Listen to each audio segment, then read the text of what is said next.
Hello and welcome to the online modules for co-teaching for Durham Public Schools.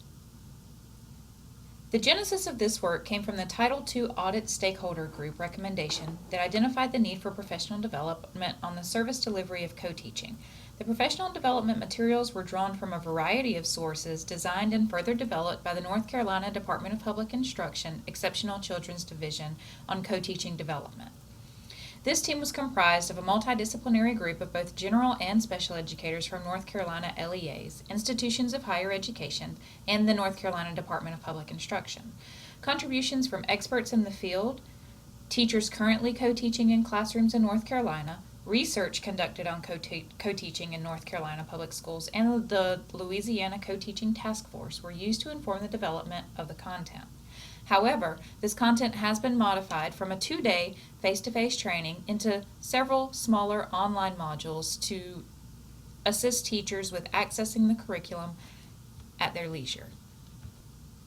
The purpose of this course is to provide teachers with the essential elements of co-teaching as well as practical approaches and tools that can be used by both the general and special educators implementing co-teaching practices within their schools. Throughout these modules, you'll notice a comparison of co-teaching to a marriage, beginning with building a home together and then moving in together and living together and spending time together.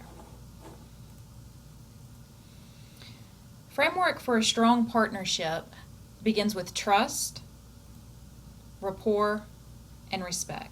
In order for any co-teaching partnership to be effective, enriching, and even endured, several common traits must be established.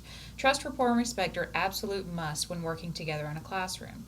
So how do we build this? Trust, rapport, and respect are truly built over time, but effort must be made very early in the relationship. Let's discuss 5 main ways that co-teachers can build trust, rapport, and respect. Know and understand your belief system as well as that of your partner.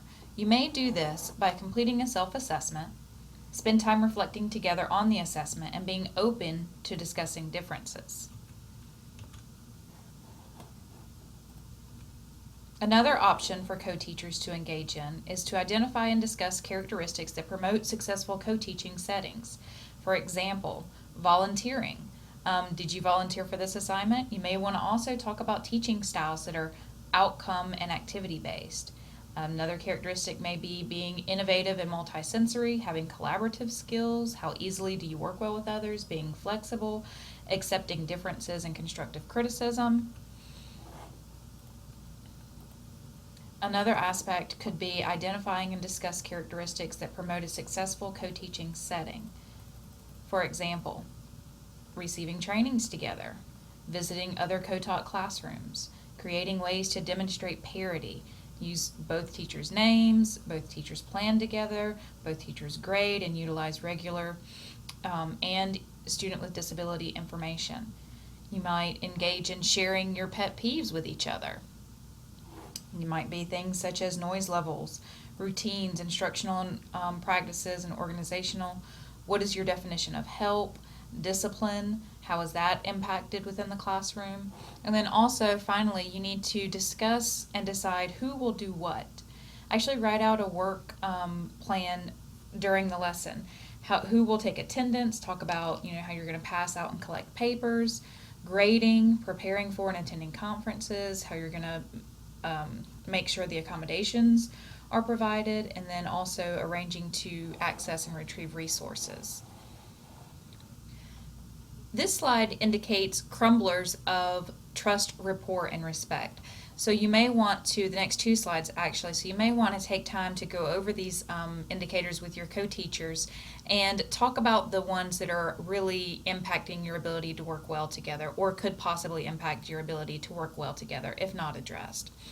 Some examples are ignoring the importance of shared understanding, using co-teaching as the basis of all inclusive services in a school, failing to clearly define the roles of the adults in the classroom, establishing co-teaching settings based on staff rather than student need, failing to provide good information to those who will be implementing the co-teaching model, assigning too many students to a class, implementing co-teaching without equitable division of labor, overusing one specific co-teaching approach, which we will talk about later on in the modules, failing to use time wisely, and neglecting to collect data.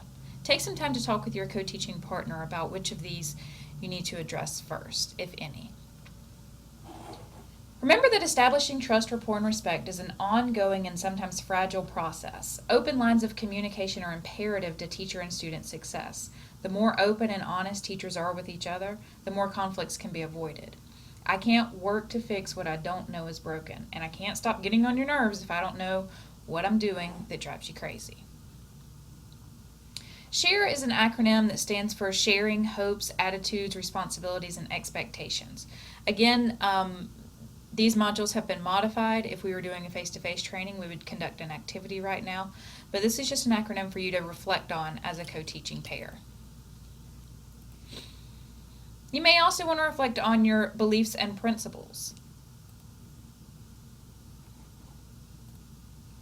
Do any of these, as we click through these, think about, are any of them beliefs and principles that you also have?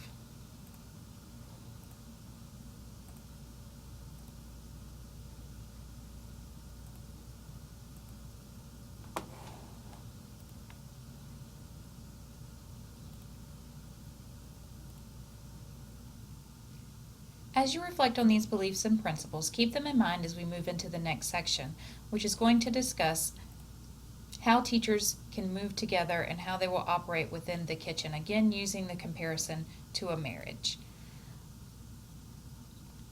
Let's discuss parity. Think for a minute, what do you think parity might look like in a co-taught classroom? Now let's look at the definition from Marilyn Friend. Parity is shared instructional responsibility. When working in a co-teaching environment, all members of the team need to be equally invested. An expectation of parity must exist. In order for this to happen, specific conversations need to be had in an honest and forthright manner. The co-teachers need to agree on how the following responsibilities will be addressed. Instruction. Generally, instruction is the most important area of focus for all teachers. When classes are co-taught, both teachers must have the responsibility of planning, delivery, and assessing instruction. Accommodations and modifications. When there are a variety of learning styles and abilities, appropriate accommodations and modifications need to be implemented. In a co-taught setting, both teachers have to work together to identify and design any necessary accommodations or modifications. The next is behavior management. Appropriate classroom behavior is a vital piece of any classroom setting. In a co-taught classroom, both teachers must take the responsibility for managing behavior and implementing consequences as needed. Assessment it is important to have a good assessment information when planning instruction. In a co-taught environment, both teachers must have an understanding and be comfortable with many different forms of assessment. The next is data collection and record keeping. Data must be kept on a regular and routine basis. Co-teachers must work together to create procedures for data collection and decide how those data will be analyzed. Conferences. Both members of a co-teaching team should be present for conferences and meetings regarding students in their class. We realize this isn't always possible, but that is the ideal situation. Communication. The ability to communicate honestly and openly is a vital part of co-teaching partnerships. Both members of the co-teaching team must make a commitment to regularly discuss any information and issues related to the instruction within the co-taught classroom. And the last is advocacy. Advocacy in a co-taught classroom, both teachers need to be willing advocates for all of the students within the classroom, not just the EC teacher advocating for students with disabilities and the Gen Ed teacher advocating for non-disabled students. Both teachers should advocate for all students within the classroom.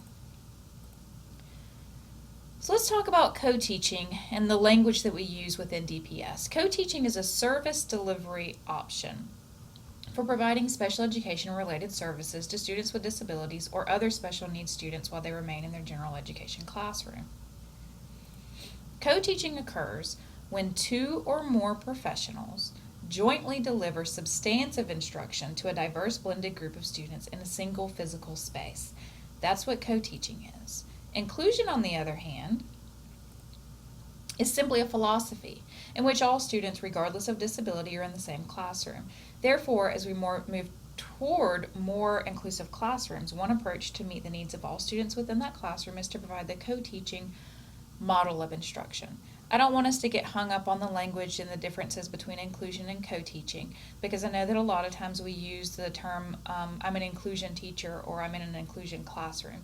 But basically, any classroom that has students with disabilities in it is an inclusion classroom, regardless of whether there's an EC teacher in there or not.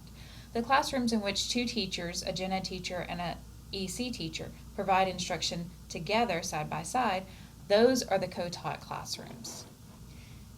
Thank you for participating in this module. The second module on co-teaching will focus on lesson planning.